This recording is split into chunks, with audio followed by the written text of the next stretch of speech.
What's up mga B? For today's video, samahan nyo kami magluto ng binignit. Una, gumawa tayo ng gata. At ilagay natin sa malinis na kaldero at pakuluan. At ang kuya ko naman ay nagsugba-sugba ng kanyang bulad-bulad. At binaliktad pa hayang pakulob ang kanyang bulad para sure na maluto ang kanyang bulad. At balik ulit tayo sa ating binignit at ilagay na natin ang bigas na pilit o ang tinatawag na malagkit na bigas. At imikos-mikos na natin.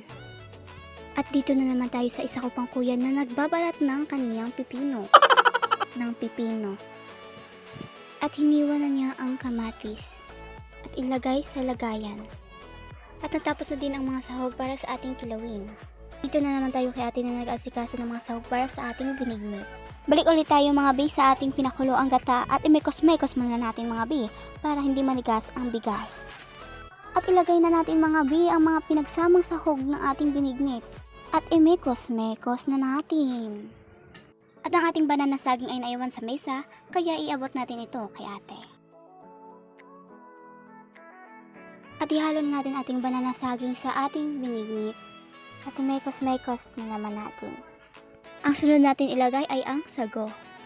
Siyempre, hindi pwede hindi mamikos-mikos. Ito na mga B, lagyan na natin siya ng condensed milk para matamis-tamis ang timpla ng ating binignit. At dagdagan natin ng vanilla para mas lalong sumarap. At sakto lang na sukal para hindi masyadong matamis. At imikos-mikos na naman natin mga B. Sa wakas, luto na din ang ating binignit mga B. At luto na rin ang ating sinugbang isda at ang anak na din. At syempre ang ating kilawin na isda.